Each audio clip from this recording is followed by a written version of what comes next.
Okay, I'm responding to the question that is, what is the responsibility of a regulated capitalist government like in the US to provide resources for the disadvantaged? So I'm going to talk about three different things um, because I do feel like it is the responsibility of our capitalistic government to provide resources to disadvantaged communities, period. So within the Black and brown community, we have higher numbers of us being low income.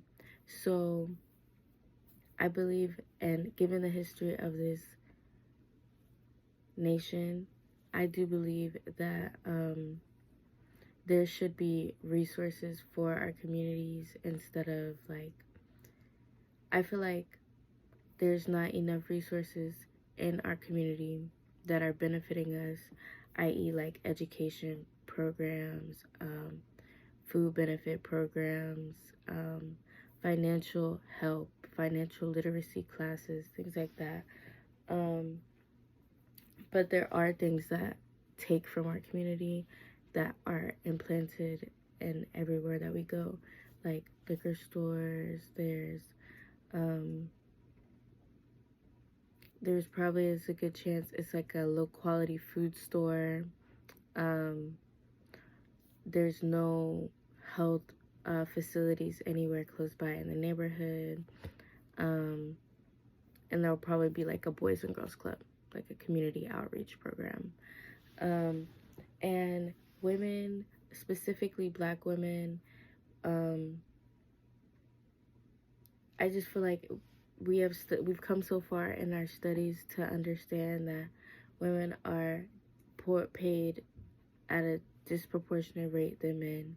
And then when you get into the um, um, characteristics of those women, once you get to Black women, once you get to brown women, once you get to Hispanic women, that money is then less than a white woman's pay. Um, and then we're talking about a low socioeconomic Black woman with a child. I think it's the responsibility of the government to um, provide programs that are going to help them afford 49.99 Similac at the store, and one box of Pampers being $30.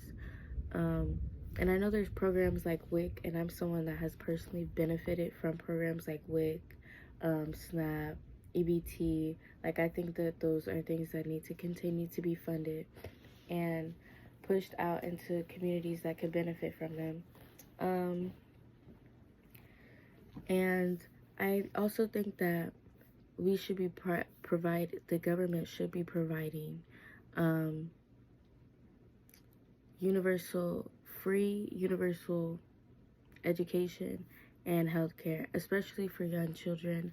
I don't think there's a reason that insulin costs like $11. Maybe I'm gonna put the max at 20, but insulin truthfully is not that expensive. But Big Pharma then does what Big Pharma does, and they increase the prices over time. They put it on the consumer. The America has a system put in place where the healthcare system is not really meant to make you feel better. It's meant for you to treat the symptoms with the drugs that they provide so that they can get you hooked on these drugs so that they can um, continue to make money off of your sickness. And I think if this is the whole system in play, I know me saying universal health care is the opposite of what they want, clearly. Um, but it's something that's definitely a need. It's so unfortunate, just even as college students, that if I were to go through a crisis, I would not want the ambulance to come pick me up because I know I wouldn't be able to afford that bill, and that's just not how things work in other countries. Um, so yeah, I think I think the government needs to take, like, with all the money that we have, for us to be in the US, we should not be living as bad as we do. Living in one of the poorest zip codes in all of Florida, 32304. I've seen it. So, yeah, I've seen it. I've seen what it does and how it benefits our community. Like the programs that are out for us. But I think that there should be more. And I don't have like more ideas of what the more should be, but I think we just need more, period. We need more outreach programs, we need more STEM programs, we need more teachers that want to teach students that look like us our accurate history. And I think that Black people shouldn't have to pay taxes. But those are just my thoughts. I appreciate your time. Thank you so much.